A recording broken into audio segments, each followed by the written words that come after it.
Hello everyone, welcome again to our YouTube channel NK maths. आज की video में SSC MTS 2021 में जो पेपर लिया गया था उसका मैं मैथ्स का सॉल्यूशन करने वाला हूं। और डेट आप देख सकते हैं कौन सी पेपर है दोस्तों। 6 अक्टूबर की पेपर है, फर्स्ट शिफ्ट की पेपर है। तो 6 अक्टूबर 2021 को फर्स्ट शिफ्ट का जो एसएससी एमटीएस का पेपर लिया गया था उसमें मैथ के जितने भी क्वेश्चन आए थे 25 के 25 क्वेश्चन मैं इस वीडियो में सॉल्व करने वाला हूं। इससे पहले मैंने 5 अक्टूबर के तीनों वीडियो ऑलरेडी अपलोड कर रखा है, यानी कि 5 अक्टूबर के जो तीनों शिफ्ट हुए थे उनका सोल्यूशन मैंने ऑलरेडी डाला है मैथ्स का। आप जाकर के ये चैनल पे देख सकते हैं। आप हमारे चैनल को टेलीग्राम पर ज्वाइन कर लीजिए, ठीक है। साथ ही साथ यूट्यूब पर एनके मैथ्स नंदू कुमार के नाम से चैनल सब्सक्राइब कर लीजिए। और साथ ही साथ इंस्टाग्राम पर भी यही आईडी है एनके मैथ्स _ नंदू कुमार। आप इंस्टाग्राम पर भी हमें फॉलो कर सकते हैं, ठीक है। अगर आपके पास पीडीएफ नहीं है तो टेलीग्राम ग्रुप ज्वाइन कर लीजिए या इंस्टाग्राम पे मैसेज कर दीजिए, मैं आपको टेलीग्राम प्रोवाइड करा दूंगा, ठीक है। सॉरी, टेलीग्राम में बोल रहा हूँ, मैं आपको पीडीएफ प्रोवाइड करा दूंगा, ठीक है। चलिए आगे बढ़ते हैं। और ये वीडियो बाइलिंगुअल है, यानी कि हिंदी इंग्लिश दोनों में क्वेश्चन लिखा हुआ मिलेगा आपको। अभी आप सर्च कीजिएगा तो शायद ही आपको किसी प्लेटफॉर्म पे, यूट्यूब पे या कहीं भी आपको बाइलिंगुअल वीडियो मिले एसएससी एमटीएस के सोल्यूशन की। फिर भी मैं कोशिश कर रहा हूँ कि जल्दी जल्दी सोल्यूशन लाया जाए। जैसे आप लोग कमेंट करते हैं कि 2 शिफ्ट कराइए, तो मैं अभी कोशिश कर रहा हूँ कि 2 शिफ्ट कराऊँ, लेकिन मैं कोशिश कर रहा हूँ कि एक मैथ की हो वीडियो और एक रीजनिंग की हो वीडियो। रीजनिंग की वीडियो क्यों लाना चाहता हूँ, ताकि आपको ये पता चल सके कि रीजनिंग का क्या ट्रेंड है, रीजनिंग में किस तरह के क्वेश्चन पूछे जा सकते हैं एसएससी जीडी में, या आगे आने वाले जो पेपर्स हैं जो टीसीएस लेगी, चाहे वो एसएससी का हो या रेलवे का हो। अगर टीसीएस लेने वाली है पेपर तो किस तरह के रीजनिंग आ सकते हैं, किस तरह के मैथ आ सकते हैं, ये आपको ये वीडियो देख के पता चलेगा, ठीक है। तो मैथ का तो आप ये वीडियो देख लीजिए, रीजनिंग की वीडियो भी आएगी कुछ समय बाद, तो आप रीजनिंग की वीडियो भी देख लीजिएगा। चलिए वीडियो को शुरू करते हैं। चैनल पे नए हो तो चैनल को सब्सक्राइब कर लें, और वीडियो अगर अच्छी लगे तो नीचे कमेंट जरूर करें, और साथ ही साथ वीडियो को लाइक और शेयर कर दें। देखिए दोस्तों, अपने पास जो पहला क्वेश्चन है वो सिंप्लीफिकेशन का है। जितने भी डीआई के क्वेश्चन हैं उनको मैंने लास्ट में रखा है, तो डीआई आपको लास्ट में मिलेगी। 3 क्वेश्चन डीआई के आए हैं, पाई चार्ट के तीनों क्वेश्चन थे, लास्ट में मिल जाएंगे। पहला क्वेश्चन अपने पास सिंप्लीफिकेशन का है, तो सबसे पहले ऑफ को सॉल्व करेंगे। आपको भी पता है यहाँ पर ये ब्रैकेट सॉल्व करना है, और ब्रैकेट के अंदर सबसे पहले ऑफ सॉल्व करेंगे।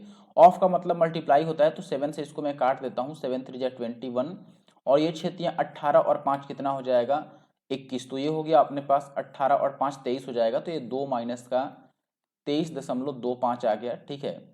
और नीचे कितना आएगा, तो ये देखो, ये इसको अगर आप घटाते हैं तो 8 में से 4 जाएगा 4, और 15 में से 3 जाएगा तो 12.4 आएगा। और इस 3 से अगर इसको काट देंगे, या फिर मैं एक बार लिख देता हूँ, ये कितना बचा, 3/4 ऑफ 12.4 बच गया, और प्लस का इसको गुना कर दें अगर, तो 5 9 45 हासिल 4, 5 3 15 और 4 19, और 5 दूना 10 और 1 11, इतना आएगा। ऊपर अपना कितना आ गया, अगर आप 23 में से 2 को घटा देते हैं तो कितना बचेगा दोस्तों, 21.25 आएगा, लेकिन माइनस में आएगा। और माइनस में क्यों आएगा, कम में से ज्यादा घटा रहे हैं। और नीचे 4 से अगर इसको काटिएगा, 4 3 12 और 4 एक बार में 21 3 93, यानी कि 9.3 और प्लस का 11.95। अब ऊपर है हमारे पास माइनस का 21.25। अगर नीचे वाले को इनको आप जोड़ोगे तो ये भी कितना आएगा, 21.25 आएगा, और इससे ये कट जाएगा तो कितना बचेगा अपने पास, -1, यानी कि पहला वाला आंसर होगा, ठीक है। सवाल देखिए, अगले सवाल में आपको एक छिन्नक के वृत्ताकार सिरों की त्रिज्याएं आपको 10 सेंटीमीटर और 13 सेंटीमीटर दी गई हैं। इसकी ऊंचाई आपको 12 सेंटीमीटर दी गई है। तो जो फ्रस्टम होता है उसकी क्षमता बतानी है लीटर में। क्षमता का मतलब वॉल्यूम बताना है। आप बताओ, फ्रस्टम का जो वॉल्यूम होता है ये क्या होता है, 1/3 पाई और बड़ा आर स्क्वायर प्लस छोटा आर स्क्वायर प्लस बड़ा आर इंटू छोटा आर और इंटू एच। यहाँ पर मेन मुद्दा है कि आपको ये फॉर्मूला पता होना चाहिए फ्रस्टम का, ठीक है। छिन्नक का आयतन क्या होता है ये आपको इसका सूत्र पता होना चाहिए, तभी बात बनेगी। तो मेंसुरेशन के क्वेश्चन कम से कम 2 या 3 एमटीएस में पूछे गए थे हर एक शिफ्ट में, आप देख सकते हैं, ठीक है। मान रख देते हैं, ये कितना होगा, 1/3, और पाई का मान हो जाएगा 22/7। और अंदर देखो बड़ा आर कौन सा है, यहाँ पर 20 है, और छोटा आर 13 है। तो 20 का स्क्वायर 400 और 13 का स्क्वायर 169, फिर दोनों को गुना करेंगे तो 13 दूना 26, यानी कि 260, और गुना का ऊंचाई लिखना है जो कि 12 है। अब देखो, हम ये जो कह रहा है कि लीटर में निकालें, लीटर की बात बाद में करेंगे। पहले देखो, हमें जितने भी डेटा मिले हैं ये सेंटीमीटर में है, और सेंटीमीटर को लीटर में आप समझ रहे हैं कि बदलना जरूरी है। तो ये जरूरी नहीं है। क्यों जरूरी नहीं है यहाँ पर, कि सबसे पहले तो कि ऑप्शन में जो ऑप्शन दिए गए हैं उनके डिजिट्स अलग अलग हैं। अगर डिजिट सेम रहते तब हम सेंटीमीटर को लीटर में बदलते, डिजिट्स अलग अलग हैं तो हम सेंटीमीटर में ही केवल डिजिट मैच करा लेंगे बस, क्योंकि हमें बस सही ऑप्शन ढूंढना है, पूरा सॉल्व करके थोड़ी दिखाना है। तो हम देखो यहाँ पर अभी लीटर के से डरेंगे नहीं कि लीटर में ले जाना है नहीं ले जाना है, हम सेंटीमीटर में ही काम कर रहे हैं। तो ये आप 3 से काट लो इसको, 3 चौके 12, और ये कितना बचा 11 गुना 8 बच गया। ये तो देखो 22 है, 22 को मैंने लिख दिया उसको, 22 को 11 लिख दिया और 2 दे दिया इस 4 को, तो ये 8 लिख दिया, ठीक है। और नीचे कितना आ गया 7। ऐसा क्यों किया, क्योंकि मुझे पता है कि 11 से गुना करना आसान होता है, इसीलिए मैंने इसको 11 पहले ही अलग रख लिया। अब इनको जोड़ लो, तो आप इनको जोड़ोगे तो ये 4 और 1 5 और 2 700, तो ये आ गया, और ये 700 820 और 9 ये 829 आ गया अपने पास, तो ये इंटू का 829 हो गया, ठीक है। अब देखो पहले मैं 8 से इसको गुना करूंगा फिर 11 से गुना करूंगा। यहां पर क्या किया ना, ये ठीक दशमलव स्थान तक बोला है, ठीक है, करेक्ट टू 1 डेसिमल प्लेस बोला है, इसीलिए हमें निश्चित रूप से डीएस या यूनिट डिजिट या कोई सा भी कॉन्सेप्ट हम नहीं लगा सकते हैं, ज्यादा से ज्यादा हम अप्रोक्सीमेशन कर सकते हैं, लेकिन ऑप्शन काफी करीब करीब होने के कारण मैं अप्रोक्सीमेशन नहीं कर रहा हूं। जैसे देखो ये भी दोनों 11 11 है, ये भी 10 10 है, तो ऑप्शन काफी करीब है, इसीलिए मैं इसको मल्टीप्लाई ही कर लेता हूँ। 8 से यदि गुना करूँ तो 8 9 72 का 2 हासिल 7 होगा, 8 दूना 16 और 7 23, फिर से हासिल 2 होगा, और 8 का स्क्वायर 64 और 2 66।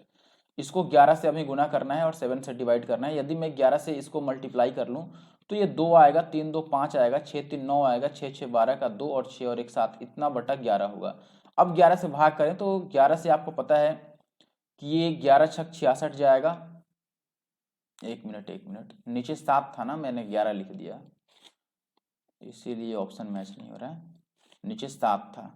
चलो 7 था तो 7 एक बार में 7 दहाँ 70 ही कटा लेते हैं, और पॉइंट 7 चौके 28। अब देखो इतना दिख गया तो हम यहीं से आंसर मार्क कर सकते हैं, आगे जाने की जरूरत नहीं है, आगे भी कटेगा लेकिन उतना करने की जरूरत नहीं है हमें डिजिट। अब देखो पॉइंट अभी यहाँ पर आएगा नहीं, ये भी ध्यान रखना, मैंने अभी केवल ये डिवाइड किया था कि पहले 10 सत्ते 70 और फिर 2 और 9 आएगा 29, तो 7 चौके 28, बस यहाँ तक मैंने पहुंचा, ठीक है। अब इसमें ये मैंने नहीं देखा कि भाई पॉइंट कहाँ आएगा, बस मैंने क्या किया कि इसमें डिजिट्स को मैच किया कि अंक 1 0 और 4 कहाँ आ रहा है, तो 104 पहले में है, तो ये आंसर हो गया। अगले क्वेश्चन में आपको बोला गया है कि ये जो डेटा दिया गया है 3 4, इनका माध्य यानी कि आपको मीन वैल्यू इनका दिया गया है 21, तो एक्स का मान निकालना है। मीन का मतलब एवरेज होता है, तो हम एवरेज के जरिए यहाँ पर एक ही बार मैं योगफल लिख रहा हूँ, योगफल का मतलब सम, तो सम हम कैसे लिख सकते हैं, इनको जोड़ लेते हैं, तो देखो x और x 2x और 2 4x और 3 7x हो गया, और प्लस का अंक जोड़ लो तो ये 1 और 12 13 और 3 16 और 5 21 हो गया, और बराबर ये हो गया 21 गुना का 4। क्योंकि योगफल निकाल रहे हैं तो निश्चित रूप से 21 औसत है कितनी संख्याओं का, 4 संख्याओं का, तो योगफल होगा औसत गुना में संख्या 21 गुना 4। तो 7x का मान कितना आएगा, 21 इधर जाएगा तो 4 बार 21 है, एक बार 21 कम हो जाएगा तो 3 बार 21 रह जाएगा, और ये 7 से हम काट देते हैं, 7 तियां 21, तो x का मान कितना आ गया 9। तो ये अपना आंसर है, ठीक है। अगला सवाल आपको ये दिया गया है दोस्तों कि 17,200 रुपए की राशि को 2 भागों में बांटा गया है, एक भाग 8% की रेट से और दूसरा 10% की रेट से। 2 साल के लिए उधार दिया गया है, 2 साल बाद टोटल 3,008 रुपए प्राप्त होते हैं ब्याज के रूप में, तो 8% की दर पर उधार दी गई राशि ज्ञात करें। पहला तरीका तो आप एलिगेशन लगा सकते हैं इसमें, लेकिन एलिगेशन से भी फास्ट होगा कि आप थॉट प्रोसेस लगाएं। क्या कर सकते हैं हम, जैसे देखो हमें 8% का पूछा है, तो मैं मान लेता हूं कि सारी की सारी जो राशियां हैं वो 10% पर उधार दी गई थी, ठीक है। देखो हमें 8% निकालना है, तो मैंने मान लिया कि टोटल 10% पर दे दिया गया है, 8% पर दिया ही नहीं गया। तो आप बताओ यदि 10% पर सबको दिया जाता तो 2 सालों में कितना ब्याज मिलता, 20% का ब्याज मिलता। कितने रुपए पर 20% का ब्याज मिलता, तो आप बोलते कि 17,200 पर। 17,200 का 20% कितना होगा, देखो इसका 10% यानी कि 1 जीरो खत्म, तो 1720 10% है, तो 20% कितना हो जाएगा, 3480 हो जाएगा। तो देखो मैंने सारे पैसे को क्या किया, 10% पर उधार दिया, तो 2 साल में 3480 का ब्याज दे रहा है, लेकिन एक्चुअली में ब्याज मिला कितने का है, तो आप बोले कि दोस्तों 3,008 रुपए का ही ब्याज मिला है। तो हमने ब्याज निकाला कि भैया 3480 होना चाहिए, लेकिन प्रश्न में ब्याज तो 3,008 ही दिया है, तो आप बोले कि भैया ब्याज तो कुछ कम आ गया। कितना ब्याज कम आ गया, तो आप बोलेंगे 432 ब्याज कम आ गया, ठीक है। इसको घटा लो, देखो 10 में से 8 जाएगा तो 2, और यहाँ पर 7 472 आएगा ये, फिर इसका मतलब ये 7 है ना, 10 में से 8 गया 2, 20 दूना 40 आएगा, यहाँ पर ये गलत कर लिया है हमने, तो ये 3 आएगा, 432 आने वाला था ना, 1 मिनट, ये कितना आ गया अपने पास 432 रुपए का अंतर आ रहा है। ये क्यों आ रहा है? क्योंकि हमने सारे रुपए को 10% पर लगा दिया है, जबकि 8% पर भी कुछ पैसा लगाना है। तो देखो परसेंटेज में कितने का गैप रह गया। तो आप बोले कि 8% पर देना था, लेकिन हमने 10% पर दे दिया, तो 2% का अंतर आ रहा है एक साल में। एक साल में 2% का अंतर आ रहा है, और 2 साल का बाद था तो ये 4% का गैप देगा। तो हम ये बोले कि 4% का मान इतना है, तो 1% का मान कितना होगा? 4 एक बार में 0, 4 8 32, और हमें 100% का मान बताना है, तो 100 इस पर डबल 0 लगेगा और कुछ नहीं। तो ये आंसर होगा। आगे बढ़ते हैं। अभी अगला सवाल देखिए, किसी कार्य को करने के लिए किसी मजदूर को कुछ दिनों के लिए 8500 रुपये पर नियुक्त किया गया, लेकिन कुछ दिन तक वह नहीं आया काम करने, इसके कारण उसे 6050 रुपये ही दिया गया। तो वह कितने दिनों तक काम पर नहीं आया था, ये आपको बताना है। आपको ये बात ध्यान रखना दोस्तों, पैसे जो मिलते हैं, वेजेज जो मिलते हैं, वो उसी रेशियो में मिलते हैं जिस रेशियो में उसने काम किया है। ठीक है, जितने दिन में काम किया है, आपने M1 D1 और H1 वाला फॉर्मूला पढ़ा होगा। ठीक है, पैसे उसी अनुपात में मिलते हैं जिस अनुपात में काम किया जाता है, यानी कि जितना मेहनत उतना पैसा। तो आप देखें कि पहले पैसा मिलने वाला था दोस्तों 8500 रुपये, लेकिन बाद में मिला ये 60-50। इनका रेशियो क्या है? तो ये 1 0 से 1 0 कटेगा, ये 17 5 85 170, और इसको 5 से काटेंगे तो 12 5 60, और एक बार में देखो ये कितना कम भाई इसको पैसे मिले हैं। तो आप बोलेंगे 49 कम, तो इसी हिसाब से उसको दिन भी वो कम लगाया होगा, तो 49 इसका आंसर। अगला सवाल देखिए, कह रहा है किसी फर्म में 70 पुरुष और 100 महिलाएं काम कर रही हैं। एक बड़े पैमाने पर भर्ती के दौरान पुरुषों और महिलाओं की समान संख्या में नियुक्ति की जाती है। ठीक है, यानी कि पहले से 70 पुरुष हैं और 100 महिलाएं काम कर रही हैं। ठीक है, और उसके बाद जब वैकेंसी आती है, तो रिक्रूटमेंट के बाद क्या होता है कि समान संख्या में महिला और पुरुषों की नियुक्ति की जाती है। उसके बाद उनकी संख्या का अनुपात 3:4 हो जाता है। तो भर्ती के बाद फर्म में कार्यरत लोगों की कुल संख्या बतानी है। आप बताओ, अनुपात जब 3 और 4 के रेशियो में है, तो टोटल अगर मैं रेशियो में बात करूं, तो आप बोलेंगे 3 + 4 7 आ रहा है, तो आंसर 7 से कटेगा। ये 7 से नहीं कट रहा है, ये नहीं कट रहा है, ये नहीं कट रहा है, ये कट रहा है, हो गया आंसर। जो 7 से कटा वो आंसर हो गया। ये 95% केसेस में सही जाता है तरीका, बात ध्यान रखिए। अब आप बोले कि बनाए कैसे? अगर 7 से कटने वाला 2 2 रहता तो क्या करते? तब बना लेते। मैं कहता कि पहले से देखो भाई पुरुष कितने थे, तो आप बोलेंगे पहले से पुरुष 70 थे, और महिलाएं कितनी थी, तो आप बोलेंगे पहले से महिलाएं 100 थी। अब मैंने बोला कि पुरुष जितने बढ़े उतने महिलाएं भी बढ़ गई, तो पुरुष को मैंने मान लिया कि x बढ़ गया, तो महिला भी x बढ़ी होगी, और बढ़ने के बाद रेशियो क्या हो जाता है? 3/4 हो जाता है। बस अब मल्टीप्लाई कर लो, इसको मल्टीप्लाई करोगे तो 4x में से 3x जाएगा, तो एक बार x आ जाएगा, और ये 300 है, और ये 7 चौक 28, तो x का मान कितना आ गया? 20 आ गया। तो अब बताओ नए पर टोटल लोग कितने रह गए? तो आप बोले कि पहले से 70 और 100, पहले से 170 लोग थे, 70 पुरुष और 100 महिलाएं, 170 लोग, और बाद में दोनों 20-20 बढ़ेंगे, दोनों में x बढ़ा है ना, दोनों 20-20 यानी कि 40 बढ़ेंगे, तो कितने हो गए? 210 हो गए। आप बना भी सकते हैं ऐसे। ठीक है, आगे बढ़ते हैं। वीडियो पसंद आ रही है लाइक करके जरूर से कमेंट करना अगर वीडियो आपको पसंद आ रही है तो। ठीक है, और रीजनिंग की वीडियो के लिए भी तैयार रहिएगा आप लोग।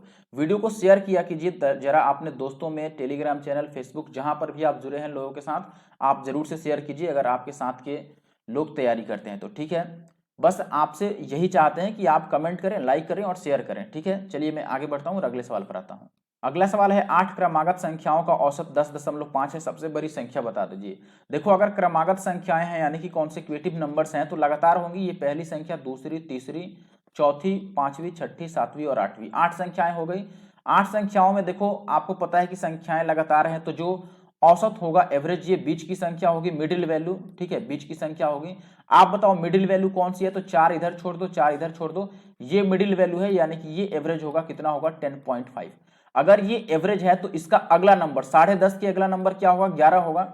यहां पर कुछ नहीं लिखा है तो आप नेचुरल नंबर मान के चलो कि ये नेचुरल नंबर हुआ। ठीक है, क्योंकि संख्या ऐसे लिखता है कि 8 क्रमागत सम संख्याएं हैं, विषम संख्याएं हैं, लिखा नहीं है, तो आप प्राकृत संख्या मान लो कि ये प्राकृत संख्याओं की बात कर रहा है। तो आप बताओ 10.5 के बाद प्राकृत संख्या कौन सी आएगी? 11। उसके बाद कौन सी आएगी? 12। उसके बाद 13। उसके बाद 14।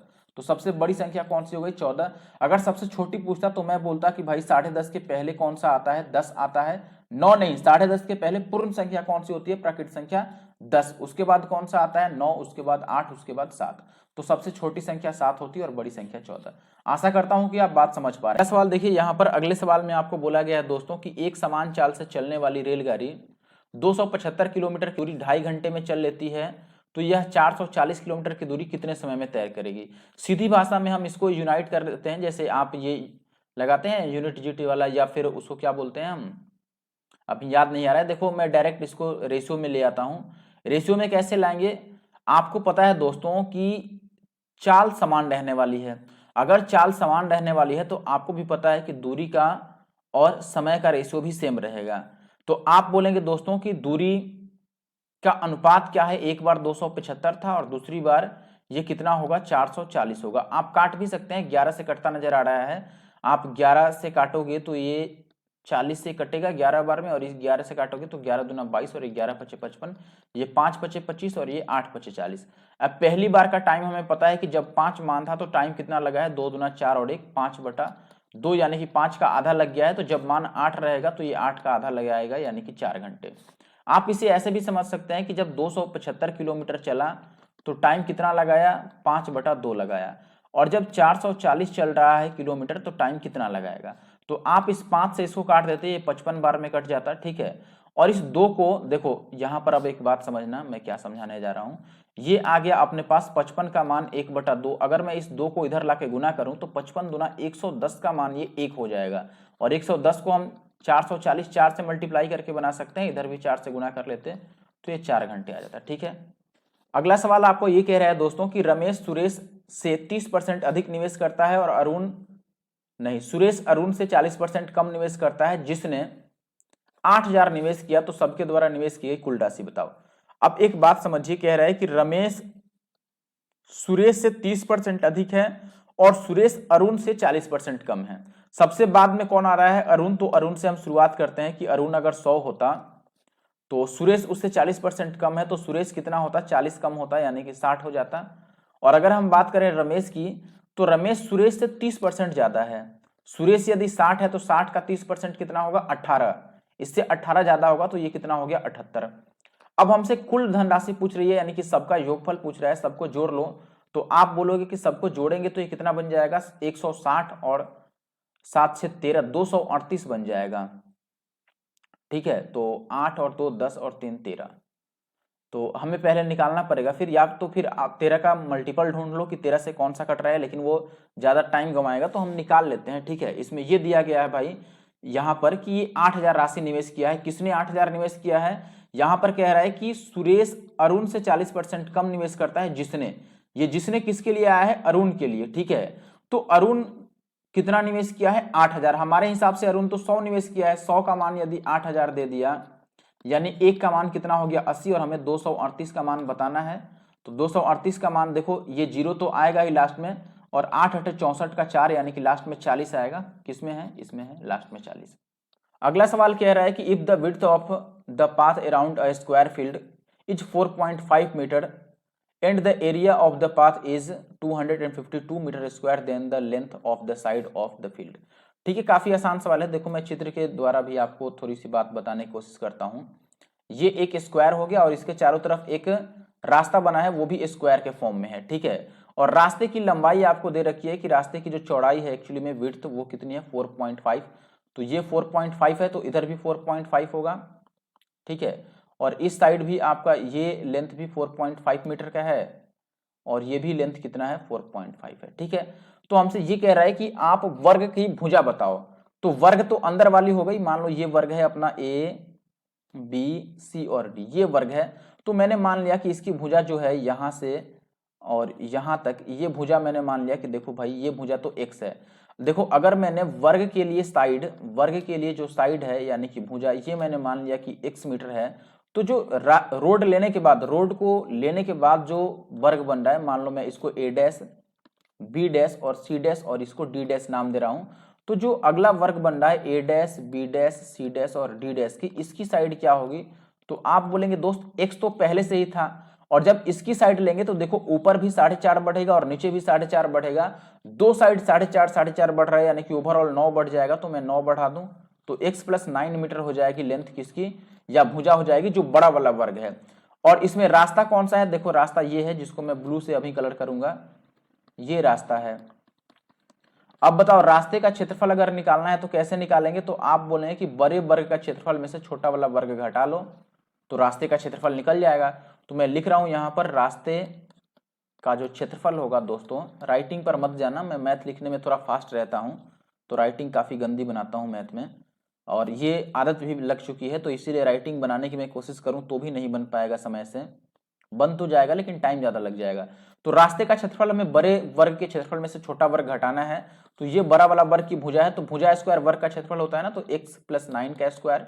छोटे वाले वर्ग की भुजा कितनी थी, x का स्क्वायर घटा दी, और रास्ते का क्षेत्रफल 252 दे रखा है। अब ये a square minus b square के फॉर्म में है, तो यहां से आप कहेंगे दोस्तों कि ये कितना हो गया, a + b × a - b, यानी कि जोड़ेंगे तो 2x + 9 हो जाएगा, और इन दोनों को जब घटाओगे तो x तो कट जाएगा, केवल 9 बचेगा, और इधर आ गया 252। 9 से इसको काट दो तो 9 दूना 18, और 9 8 72, 28 आ जाएगा, और इधर कितना आ जाएगा अपने पास 2x और +9। तो यहाँ से 2x की वैल्यू कितनी हो जाएगी 19, और x की वैल्यू कितनी हो जाएगी दोस्तों 9.5। 19 का आधा कितना होगा 9.5, ये आंसर होगा। अगला सवाल कह रहा है कि चीनी के मूल्य में 15% की छूट मिलने के बाद, यानी कि 15% कम हो जाता है, उसके बाद अरुणा राय 272 रुपए में 6 केजी चीनी अधिक खरीदती है, तो हर एक केजी चीनी का घटा हुआ मूल्य बताइए, यानी कि नया मूल्य क्या हुए। इसको करने के हजारों तरीके हैं। आप ये एक बात समझ सकते हैं कि देखो, जितना दाम रिड्यूस हुआ, 15% रिड्यूस हुआ है ना, तो जो 15% रिड्यूस होगा उतना पैसा बच जाता। अगर पहले के जितना ही खरीदे तो 15% पैसा बच जाएगा, और उसी 15% पैसा में जो बचेगा उसी में ये 6 केजी चीनी ज्यादा मिलता है। तो आप सीधी भाषा में कह सकते हैं कि ये जो 6 केजी चीनी है, इसका कीमत कितना होगा भाई, 272 का 15% होगा। तो 272 का 15% यानी कि 15/100, और हमसे 1 केजी चीनी का दाम पूछ रहा है, तो 6 से इसको काट लो, 1 केजी का दाम मिल जाएगा। ये 6 चौके 24, और 6 से कट ही नहीं रहा है, तो 3 से काट लेते हैं ना। 3 से भी नहीं कटेगा, कोई बात नहीं, 2 से काट लेते हैं, 2 से तो कटेगा। 2 से काटेंगे तो ये 13 दूना 26 कटेगा, और 6 दूना 12, इतना कट गया ना, और यहाँ पर एक 3 बच गया, तो ये 3 बचे 15, और ये 5 से 20 बचे 100, और ये 2 से कटेगा कितने बार में 68। तो 1 केजी की कीमत कितनी बच गई, देखो 68 और बटा ये 10, यानी कि 6.8। तो 6.8 ये रहा, ये आंसर होगा। बात समझ रहे हो। एक तरीका तो ये हो गया, एक आप रेशियो लगा सकते हो कि देखो रेट कितना कम हो रहा है, तो ये रेट या लिखो या प्राइस लिखो आप, एक ही बात है। ये 15% कम हो रहा है। 15% का मतलब कितना होता है, देखो 15% का मतलब 15/100, इसको काटोगे तो कितना होगा दोस्तों, 3 × 5 = 15 और 20 × 5 = 100, यानी कि 3 कम हो रहा है। यदि रेट पहले से 20 था तो अब 3 कम हो जाएगा। तो आप बोलेंगे कि ये पहले की बात है, ये अब की बात है। पहले रेट यदि 20 था तो अब 3 कम रह के 17 रेट बचेगा, ठीक है। तो अब की कीमत 17 से कटेगी, देखो ये 17 से नहीं जा रहा है, ये नहीं जा रहा है, ये नहीं जा रहा है, ये जा रहा है, 68 कट जाएगा, 17 चौके 68। अगर आप पूरा सॉल्व करना चाहो तो आप इसको इंटरचेंज कर लो। आप ये बोलोगे कि इसका मतलब जो मात्रा होगा कंजम्पशन, वो कितना हो जाएगा, पहले 17 होता था तो अब 20 लग गया, यानी कि कितना बढ़ रहा है भाई 3, लेकिन सवाल में तो 6 केजी ज्यादा मिल रहा है, तो 1 का मान कितना हो गया 2 केजी। बात समझ रहे हो। और 20 हमें अभी का मान बताना है ना, तो आप 20 का निकालोगे कि 20 का मान कितना हो गया, तो आप बोलोगे 20 का मान 40 केजी, यानी कि अभी वो 40 केजी खरीद रहा है, कितने में भैया 272 रुपए में। तो 272 रुपए में यदि 40 केजी, तो हर एक केजी की कीमत कितनी होगी, 40 से भाग कर लो, 4 से काटोगे, 4 × 6 = 24, और 4 × 8 = 32, और इस 0 से डिवाइड, 0 यानी कि 10 से डिवाइड करोगे 6.8 आएगा। आगे बढ़ता हूं। अगला सवाल कह रहा है आपको कि 14 आदमी किसी काम को 18 दिन में कर सकते हैं, तो 21 आदमी कितने दिनों में करेंगे। देखो 14 आदमी 18 दिन में, तो 21 आदमी कितने दिन में। ये M1 D1 H1 वाला सूत्र है, = M2 D2 और H2। अगर कार्य दिया हो तो नीचे W1 और इधर W2 लिखते हैं। ये तरीका आपने पढ़ा होगा। ये कट जाएगा, देखो 2 × 7 = 14, और ये 3 × 7 = 21, और 3 × 6 = 18, तो x का मान 6 दूना 12। तो इसका आंसर क्या आएगा दोस्तों, 12 आएगा। देखो अगर आपको कोई तरीका मेरा समझ में नहीं आता है तो आप पिछली वीडियो जा करके देखो। अब जैसे सेम क्वेश्चन कुछ हद तक रिपीट हुए हैं, अभी इसमें 1-2 क्वेश्चन, ये शिफ्ट बेसिकली इजी रहा है। 5 अक्टूबर का भी मैंने तीनों शिफ्ट सॉल्व किया था, तो मैं ये कह सकता हूं कि 5 अक्टूबर के तीनों शिफ्ट से 6 अक्टूबर का जो पहला शिफ्ट है ये इजी रहा है। मैथ के सेक्शन में मैंने जिस तरह से सॉल्व किया है, मैं अपने आधार पर बता रहा हूँ, ठीक है। चलो मैं आगे बढ़ता हूं। आशा करता हूं कि आप बात समझ पा रहे हैं। फिर भी अगर आप कोई चेंजिंग चाहते हैं कि आप धीरे धीरे क्वेश्चन सॉल्व करो या जल्दी जल्दी, तो आप मुझे कमेंट करके बता सकते हैं। कमेंट तो करना ही है आपको, चाहे जो कुछ कमेंट करो, कोई भी आप चीज कमेंट करो, लेकिन कमेंट करो, कोशिश करो पॉजिटिव चीजें लिखने की कमेंट में, ठीक है। चलो मैं आगे बढ़ता हूँ। अब ये सवाल देखिए, ऐसा सवाल आपको 5 अक्टूबर के 3rd शिफ्ट में भी मिला था, मैंने पढ़ाया बताया भी है आपको। तो अगर आपने वो क्वेश्चन देखा है तो आप मैं कितना भी फास्ट करूं आप जरूर समझ पाओगे, ठीक है। और जिसने 5 अक्टूबर का 3rd शिफ्ट वाला नहीं देखा है सोल्यूशन, वो अब भाई ये नहीं समझ पाएगा, तो आप जरूर से जाकर के वो पिछली वीडियो देखिए। ए की चाल बी की चाल से 20 किलोमीटर प्रति घंटा अधिक है। ए को 300 किलोमीटर की दूरी तय करने में बी द्वारा 240 किलोमीटर की दूरी तय करने में लगने वाले समय से 2 घंटे कम समय लगते हैं, तो ए की चाल बताओ। हमसे ए की चाल पूछ रहा है। मान लो मैंने ए को कह दिया कि ये x किलोमीटर प्रति घंटा है, तो आप बताओ बी कितना होगा। यहां पर ये साफ साफ लिखा गया है कि ए जो है वो 20 मोर है बी से, यानी कि ए बी से 20 ज्यादा है, तो बी ए से 20 कम होगा, यानी कि ये x माइनस 20 होगा। ये इसका स्पीड होगा किलोमीटर पर आवर। अब हम ये कह देते हैं कि देखो भाई ए को, चूंकि ए की स्पीड ज्यादा है, तो ये भी कह रहा है कि बी का टाइम जो है वो ए से 2 घंटे, सॉरी ए का टाइम बी से 2 घंटे कम है। तो मैंने बोला कि ए 300 किलोमीटर की दूरी चलता है। देखो पहले टाइम निकालना है, तो हम टाइम कैसे निकालते हैं, तो आप बोलेंगे दूरी बटा चाल, डिस्टेंस अपॉन स्पीड कर लो, यही तरीका है। तो ए डिस्टेंस कितना चलता है, तो आप बोलेंगे 300 किलोमीटर चलता है और उसकी स्पीड एक्स की है। ये ए द्वारा लिया गया समय है, लेकिन ये कम समय ले रहा है बी से, तो बी का पहले लिख देते हैं। बी 240 किलोमीटर चल रहा है x माइनस 20 की स्पीड से, और ये 2 घंटे का अंतर आना चाहिए। यही बात है, मैंने इक्वेशन बना दिया यहाँ पर। अब आप ऑप्शन से चेक कर लो कि कहां पर बात बनता है। ऑप्शन चेक करने में एक बात आपको ध्यान में रखना पड़ेगा। आपको देखो यहां पर इंटीजर वैल्यू चाहिए ना, यानी कि बटा में नहीं आ रहा है, पॉइंट में नहीं आ रहा है, पूर्णांक मान चाहिए आपको, पूर्ण संख्या में। तो निश्चित रूप से आपको x का वही मान चेक करना है। मेरा बात ध्यान से समझिए, वरना आप ऐसे ऑप्शन से करने के लिए बहुत लोग बताते हैं, लेकिन ये नहीं कि हम चारों ऑप्शन चेक करने जाएंगे। ऐसे करेंगे तो बाकियों में और अपने में क्या अंतर रह जाएगा। ठीक है, मैंने अपने पेड कोर्सेज में काफी अच्छे से ये सारा चीज क्लियर कर रखा है। आपको मैं बता रहा हूं कि आप ये बात समझिए। अगर आप पेड कोर्स नहीं ले रहे हैं तो भी पूरी वीडियो अगर अच्छे से देख रहे हैं तो आप सारी चीजें सीख जाएंगे। ठीक है, आप एक बात समझिए, मैं यहां पर क्या कह रहा हूं कि हमें x का वही मान ऑप्शन से चेक करना है जो पहली बात की 300 को भी काट दे पूरी तरह से, और जब उसमें से 20 घटाएं तो जो मान है वो 240 को भी काट दे। आप बताओ 50 300 को काट देगा? 45 तो नहीं काट पाएगा, 30 भी काट देगा, 40 नहीं काट पाएगा। मेरा बात ध्यान से समझिए, पहले मैं क्या बताना चाहता हूं। ठीक है, जो बात मैं बता रहा हूं उस बात को पहले आप समझिए। तो यहां पर अब हम चेक करें एक ही बार। ये देखो ये 40 भी नहीं काट पाएगा, तो इसको भी नहीं चेक करेंगे, और हम एक ही बार आप चेक करेंगे 50 को और 30 को। तो 50 को अगर आप चेक करते हैं, x की जगह पर 50 लेते हैं, तो ये कितना आ जाएगा 240, और बटा x 50 है तो 50 में से 20 कम करेंगे तो ये 30 बन जाएगा, और माइनस दिया जाएगा 300 बटा 50। आप ये 0 से 0 काट दोगे, 3 8 24, ये 8 आ गया, और ये 50 छक होता है तो ये 6 आ गया। ये 2 घंटा आ जा रहा है, यानी कि ये इक्वेशन को सेटिस्फाई कर रहा है, तो 50 ही अपना सही आंसर है। बात समझ गए। अब मान लो 50 अगर ऑप्शन डी पे होता तब क्या करते? ऐसे तो बोल देंगे भाई ऑप्शन से मैंने पहला ही चेक कर दिया, आ गया, ठीक है। लेकिन 50 अगर अंतिम में रहता तब हम क्या करते बताओ? तब तो बाकी के तीनों ऑप्शन चेक करना पड़ता। लेकिन मैंने जिस तरीके से बताया उस तरीके से हमारे पास 2 ही ऑप्शन मौजूद थे, तो हम 50 अगर नहीं लगा पाए तो हम ये समझ जाते कि 50 सही नहीं है तो फिर 30 सही होगा, बस, क्योंकि हमारे पास 2 ही ऑप्शन थे, 2 को तो हमने पहले ही एलिमिनेट कर दिया था। चलो आगे। अगला सवाल कह रहा है आपको, between 2 consecutive years my income is in the ratio 2:5 and expenses are in the ratio 4:7 if my income in the second year is 75,000 and my expenses in the first year are 20,000, then my total savings in the 2 years together। यानी कि दोनों साल का मिलाकर बचत बताना है कितना हुआ। देखो क्या दिया है आपको, ये दिया है इनकम का रेशियो दिया है, यानी कि इसको हम आय बोलते हैं हिंदी में, तो आय का अनुपात दिया है आपको, और व्यय का अनुपात दिया है। व्यय को हम क्या बोलते हैं? एक्सपेंसेस या फिर एक्सपेंडिचर आप कह सकते हैं। ठीक है, ये पहला साल है और ये दूसरा साल है, 2 सालों के लिए दिया है, ये पहला साल और दूसरा साल। आप बोलो पहले साल में और दूसरे साल में आय में क्या अनुपात आता है? 2:5, यानी कि पहले साल आय 2 है तो दूसरे साल आय कितना होगा? ये फर्स्ट मान लो, इसको सेकंड मान लो, ठीक है। दूसरे साल में आय कितना होगा? 5। ऐसे ही व्यय की बात करें तो पहले साल में यदि खर्च 4 है तो दूसरे साल में खर्च कितना है? 7 है। अनुपात में यही कहा गया है। अब आपसे कह रहा है कि भाई कुल बचत बता दो कि कुल बचत कितना हुआ। तो अभी मैं रेशियो पे नहीं जा रहा हूं, मैं यहां पर डायरेक्ट देख रहा हूं दोस्तों कि क्या क्या दिया गया था। पहला बार आपको 75,000 दिया है, किसका मान है? आय का मान। कब भाई? दूसरे वर्ष का आय, दूसरे वर्ष का आय। आप बताओ दूसरे वर्ष की आय रेशियो में कौन सी है? ये पहले वर्ष की आय 2 है और दूसरे वर्ष की आय कितनी है? 5। तो 5 का मान आपको सवाल में दिया है 75,000, यानी कि 75K। बात समझ रहे हो? अब एक बात बताओ, यहां पर हमें रेशियो पता है कि ये 2:5 है, तो 5 का मान यदि 75 है तो कितना गुना हो गया? ये 75 गुना हो गया ना, 15 × 75 हो रहा है, ये 15 गुना हो रहा है।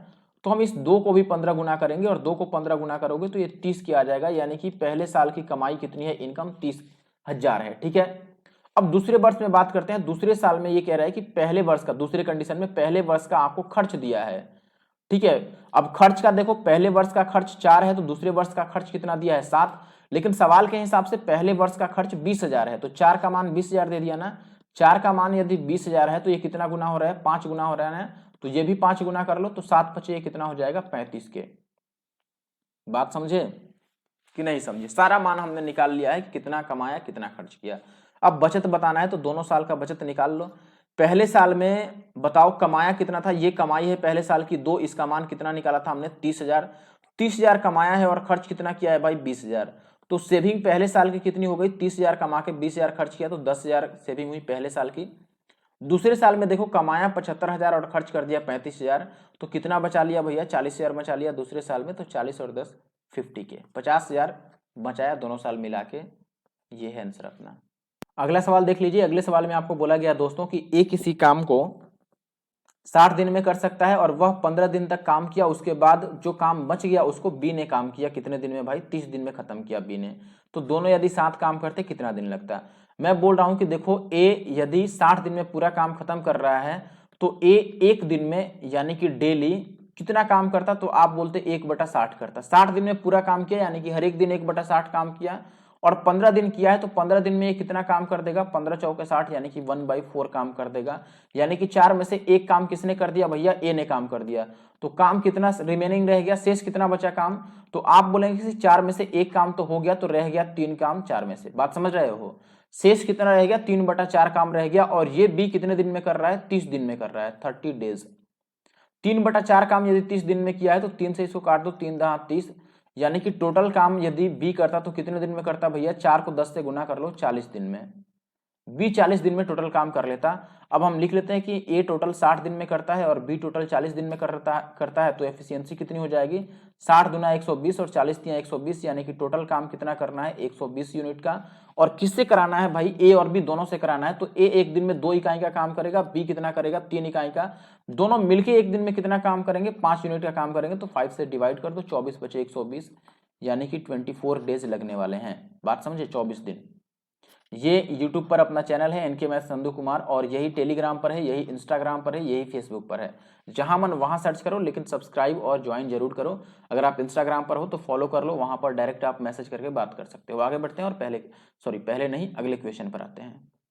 अगला है आपको कि 3 नंबर्स हैं, उनका रेशो दिया गया है और सम ऑफ देयर स्क्वायर्स दिया गया है। तो एवरेज पूछ रहा है कि उन सबका एवरेज बता दो। ठीक है, अगर आप एवरेज रेशियो में ही निकालना चाहो तो आप बोलेंगे कि 3 2 5 4 9 और 3 संख्या है तो एवरेज 3 आ रहा है, तो आंसर क्या होगा, 3 का मल्टीपल होगा, यानी कि 3 से कटेगा।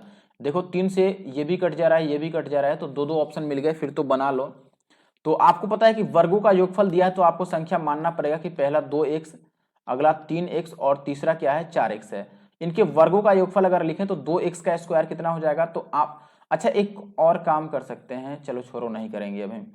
इनके वर्गों का योगफल लिख लो, ये हो जाएगा 2 दूना 4x स्क्वायर, और ये होगा 3 का वर्ग 3 × 9x स्क्वायर, और 4 का वर्ग 16x स्क्वायर। ये कितना दिया है आपको 23 और 49, सबको जोड़ लो, 9 4 13 और 16 कितना होता है, तो आप बोलेंगे 29 होता है। 29 ही होता है ना, 13 और 16 29x स्क्वायर। इसका मान कितना आ गया अपने पास, ये देखो तो 4 2 6 और 9 3 12, ये 12 और 6 18, 9 से कट रहा है ना, इसको 9 से काटकर पहले ही लिखते हैं।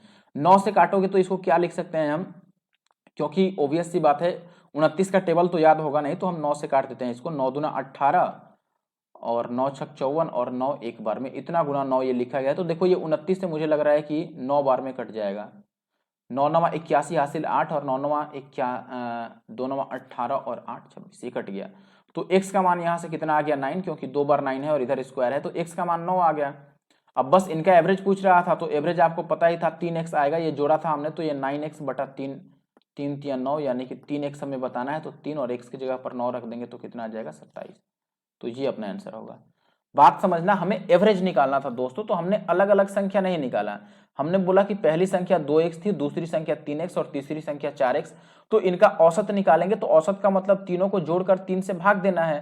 तीनों को जोड़ा तो 9x आ गया और 3 से भाग दिया तो ये 3x बन गया, तो 3 और x की जगह पर मैंने 9 रख दिया। ठीक है, अगला सवाल देखिए, अगले सवाल में आपको कह रहा है कि नया बेलन बनाने के लिए किसी बेलन की त्रिज्या में 40% की कमी की गई, ऊंचाई में 60% की कमी की गई, तो आयतन में टोटल कितना कमी हो गया। आपको 2-3 तरीके इसके मालूम होंगे, आप 2-3 तरीके लगा सकते हैं, या फिर डायरेक्ट आप ऐसे चल सकते हैं कि देखो भाई यहाँ पर हम ये लिख लेते हैं कि पहले से मान लो अगर आयतन 100 था, तो आयतन क्या होता है पाई आर स्क्वायर एच। इसमें पाई तो कांस्टेंट वैल्यू है, आर 2 बार चेंज हो रहा है और एच 1 बार, तो हम आर को 2 बार चेंज कर देते हैं। 40% कमी होने का मतलब कि 60% रह जाएगा, 100 में से 40 कम हो जाएगा, तो 60/100, ये आर 2 बार है तो 2 बार मैं 60/100 लिख दूंगा। ऊंचाई में 60% की वृद्धि होती है, तो मैं 100 में 60 जोड़ देता हूँ, 160/100। ऊंचाई को एक ही बार मैंने लिखा, ये कट गया इससे, इस 2 जीरो से ये कट गया और इस 1 जीरो से ये कट गया। अब ये 6 का स्क्वायर 36 हो गया, 36 को 16 से गुना कर लो, 16 छक 96 हासिल 9, 16 तिया 48 और 9 कितना हो जाएगा 9 8 17, यानी कि 57 और 0.6 इतना बन गया। 10 से मैंने भाग दिया तो ये मान बन गया। आप बोलेंगे कि देखो पहले तो मान हमने 100 माना था, लेकिन अब रह गया कितना 57.6, तो इसको घटा लो, 10 में से 6 जाएगा 4 और पॉइंट कितना हो गया 9 में से 7 जाएगा 2, लास्ट में 2.4 42.4 ये आएगा। ठीक है, इसको घटा लेना। पहले से 100 था, अब रह गया है 57.6, तो कितना कम हो रहा है यही बताना है कि आयतन में कितनी कमी हुई। तो हमने देखा भाई कि कमी हुई 42.4। अगला सवाल देखिए, कह रहा है कि दो वस्तुओं के क्रय मूल्य का अनुपात 4:5 है। इन वस्तुओं को बेचते समय दुकानदार को क्रमशः एक वस्तु पर 10% और अगली वस्तु पर 20% का लाभ होता है, तो विक्रय मूल्य में उनका अंतर यदि 480 रुपए का है तो दोनों का कुल क्रय मूल्य कितना होगा। पहली बात की क्रय मूल्य का अनुपात हमें 4:9 दे रखा है, तो सॉरी 4:5, तो हम सबसे पहले यहीं पर योग निकालेंगे कि यहां पर योग कितना बन रहा है, तो आप बोलेंगे 5 4 9 बन रहा है, तो आंसर 9 से कटेगा। देखो 25 नहीं कटेगा, 28 नहीं कटेगा, 30 नहीं कटेगा, 27 कट जाएगा। ये हो गया आंसर। ये पहला तरीका है जो कि सबसे फास्ट है आज तक का, ठीक है, और ये 95% केसेज में चल जाएगा आपको अगर आप जीडी की या सीएचएसएल की या एमटीएस का पेपर दे रहे हैं तो, ठीक है। इवन सीजीएल में और सीपीओ में भी काफी अच्छी तरीके से ये काम करता है। बाई चांस आपको 100 अगर 100% हम मान लें टोटल नंबर ऑफ क्वेश्चन, तो 100% में से 10% क्वेश्चन ही ऐसे होंगे जहां पर ऐसा तरीका नहीं चलता है, ठीक है। अब मैं बताता हूं कि अगर 9 से कटने वाले और भी ऑप्शन होते तो हम क्या करते हैं। तो आप बोलते हैं कि देखो सीपी का जो रेशियो दे रखा है ये 4 और 5 का दे रखा है, लेकिन मैं इसको 40 और 50 मान लेता हूं, कोई आपत्ति आपको नहीं होनी चाहिए, क्योंकि अभी भी जीरो काटने से ये अनुपात 4 और 5 ही बनेगा, अभी भी ये अनुपात 4:5 ही है, ठीक है। अब ये कह रहा है कि पहले पर ये सीपी है, अगर मैं एसपी की बात करूं तो ये कह रहा है कि पहले को 10% के लाभ लेकर बेचा, 40 का 10% कितना होता है 4, तो पहले को बेच दिया होगा 44 पर, इसको 20% लाभ लेकर बेचा है तो 50 का 20% 10 होगा, यानी कि इसको 60 रुपए पर बेचा होगा। तो इनके विक्रय मूल्य में अंतर कितना हो गया, यहां पर आप बोलेंगे 16, लेकिन सवाल में अंतर कितने का है 480 रुपए का। विक्रय मूल्य का अंतर सवाल में 480 है, 16 का मान 480 है तो एक का मान कितना होगा 16 तिया 48, यानी कि 30 होगा। और हमें टोटल क्रय मूल्य बताना है। टोटल क्रय मूल्य कितना है, देखो पहले का क्रय मूल्य 40 और दूसरे का 50, यानी कि टोटल क्रय मूल्य 90 है, तो हम 90 का मान बता देंगे। एक यदि 30 है तो 90 का मान कितना होगा 9 तिया 27 पर 0027, ठीक है। आगे बढ़ूं, अगला सवाल कह रहा है कि ए बी का 120% है, बी सी का 65% है। ए बी सी का योगफल दिया है और ये मान बताना है। तो हम लास्ट से लिखना शुरू करेंगे, सी का दिया है तो सी से शुरू करते हैं। पहले सी को मैं मान लेता हूं कि 100 है, तो बी कितना होगा दोस्तों, बी सी का 65% है, यानी कि सी 100 है तो बी कितना होगा 65, और ए कितना है भाई, ए बी का 120% है, तो मैं लिख देता हूं बी 65 था, इसका 120%। तो देखो 120% का, चल छोड़ो 120% मैं निकाल ही देता हूं वरना कहीं आप नहीं समझे। देखो इसको काट लो, ये 0 से 0 कट जाएगा, ये 2 पचे 10 और ये 13 पचे 65, और ये 2 से कट जाएगा 2 छक, ये 2 छक 12, तो 13 छक ये आ गया 78, यानी कि ए 78 है, बी 65 है और सी कितना है दोस्तों 100 है। अब इनका योगफल हमें मालूम है, इनको जोड़ेंगे तो कितना आएगा, देखो ये 121 दुना कितना होता है 242 और एक 243/2 दे रखा है योगफल। इनको जोड़ लो, इनको जोड़ा तो भी 243 आ रहा है, यानी कि 243 का मान हमें 243/2 दे रखा है, यानी कि यहां से ये काट लिया तो एक का मान 1/2 आ गया, ठीक है। तो जो भी हम मान निकालेंगे उसको आधा करना है, बस बात यही है। बात समझ रहे हो, जो भी मान निकालेंगे लास्ट में हमें आधा कर लेना है। तो आप चाहो तो डायरेक्ट एबीसी का यही मान रख लो यहाँ पर और लास्ट में आधा कर लेना, या यहीं पर आप आधा करके फिर मान रखो। अब एक का मान यदि आधा है तो 78 का मान कितना होगा बताओ, आधा हो जाएगा 39, 65 का मान ये भी आधा होगा 65/2, और 100 का मान ये भी आधा होगा 50। अब यहाँ पे मान रख लो, पहले 2C लिखा गया है, तो 2 और C का मान कितना है भाई 50, तो 50 का डबल ये कितना बनेगा 100, माइनस 4B, तो 4 और B का मान कितना आया था 65/2, तो ये 2 दूना 4 और 65 दूना ये आ गया 130 और लास्ट में प्लस ए लिखना है तो ए कितना था अपना 39।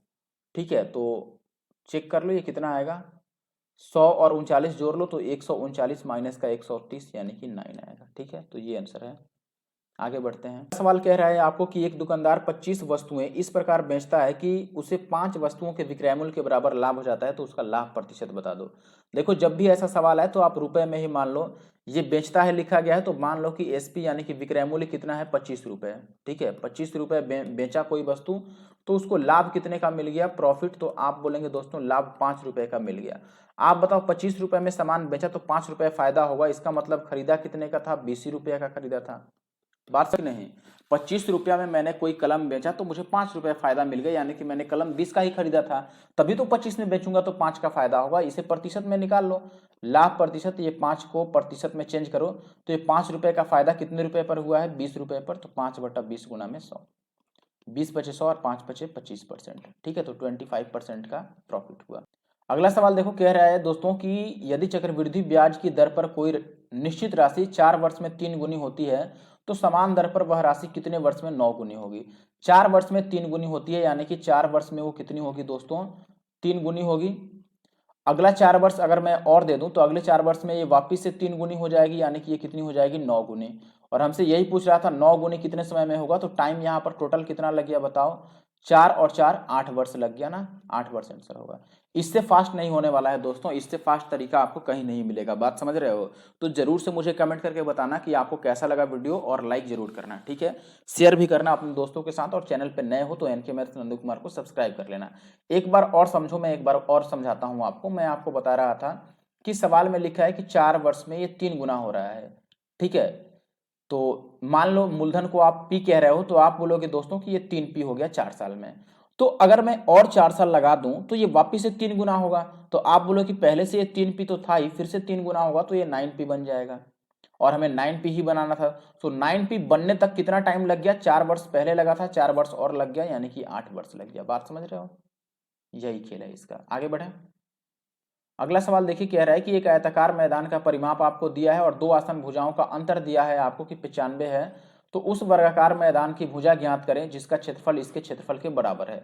एक बात समझिए, आपको क्या कहने की कोशिश की गई है, आपको ये बोला गया है कि ये एक आयत है, ये अगर इसकी लंबाई है और ये चौड़ाई है, तो आपको L-B दे रखा है दोस्तों कि L-B कितना है, 95 है, यहां से दे रखा है अंतर। आसन भुजाओं का मतलब ये L-B, और आपको पता है कि परिमाप क्या होता है, 2 × L+B होता है। इसका मान आपको कितना दे दिया, 386। यहां से आप L+B निकाल सकते हैं कि इस 2 से इसको काट दिया तो 19 दूना 38 और 3 दूना 6 निकल गया। अब यहां से हम L और B निकाल सकते हैं, यदि मैं जोड़ के आधा करूं तो L का मान कितना हो जाएगा, 5 और 3 8 और 19 और 9 9 18, यानी कि इतना बटा 2, ये 144 आ जाएगा। और B का मान मैं घटा के आधा कर दूंगा तो निकल जाएगा, तो ये 13 में से 5 गया तो 8, और यहाँ पर बच गया कितना, 18 में से 9 गया तो 9/2, तो ये 49, ये B का मान हो गया। तो आपसे ये कह रहा है कि एक ऐसा वर्ग है दोस्तों जिसका क्षेत्रफल इस आयत के क्षेत्रफल के बराबर है, उसकी भुजा बता दो। बताओ, वर्ग की भुजा यदि A होगी तो वर्ग का क्षेत्रफल कितना होगा, A², और आयत का क्षेत्रफल तो L गुना B होगा ना, तो L कितना आया है अपने पास, 144, और B आया है 49। तो A का मान कितना होगा, 144 का वर्गमूल 12 और 49 का वर्गमूल 7, तो 12 सत्ते कितना होगा, 84। ये अपना आंसर होगा 84। This one is the correct answer. आगे अब DI का सवाल आ गया, तो इसका मतलब 2 से 3 सवाल रह गए हैं। देखिए सवाल ये कह रहा है दोस्तों, अब ये सब पढ़ने की कोई जरूरत नहीं, डायरेक्ट हम यहाँ पर आते हैं। ये कह रहा है कि 70% से कम अंक प्राप्त करने वाले छात्रों का परसेंटेज और 80% और उससे अधिक अंक प्राप्त करने वाले छात्रों की परसेंटेज के बीच का अंतर बताइए कितना है। बताओ 70% से कम लाने वाले कितने छात्र हैं, देखो यहाँ पे 70 है ना, तो 70 से नीचे इधर कितने लोग हैं, ये 70 का लाइन है, 70 के नीचे है 80 और 30, 110 और 10 120, तो 120 हो गए 70 से नीचे। ठीक है, इनका परसेंटेज कितना है हम बाद में निकाल लेंगे, ये कम वाले हो गए। ठीक है, कम ही लिख दिया, कोई बात नहीं। और 80 और उससे ऊपर का बताना है, तो 80 वाला ये है, तो 80 के आगे कितने हैं, तो आप बोले कि ये 80 वाला लाइन है, इसके आगे 40 और 25 कितने हैं भैया, 65। तो ये 80 से ऊपर वाले तो 65 है, और 70 से कम वाले 120 है, इनका अंतर कितना है। देखो पहले ही परसेंटेज निकालना मूर्खता होगी, बिल्कुल वो आप कहें कि भैया जो फुलिश पर्सन होगा, स्टूपिड होगा, वही ऐसा करेगा, क्योंकि उसमें टाइम ज्यादा लगेगा। आप परसेंटेज बाद में कैलकुलेट करो ना, ये 120 है और ये 65 है, तो कितने का अंतर आ रहा है? तो आप बोलेंगे 55 का। इस 55 को आप परसेंटेज में कर लो, तो आप बोलेंगे कि टोटल संख्या कितनी है। देखो यहाँ पर टोटल संख्या दे रखा है, आप ध्यान दीजिए यहाँ पे, ठीक है। टोटल संख्या 250 है, तो ये 55 250 का कितना परसेंट है? 55 11 का मल्टीपल है, तो आंसर 11 से कटेगा, हो गया 22।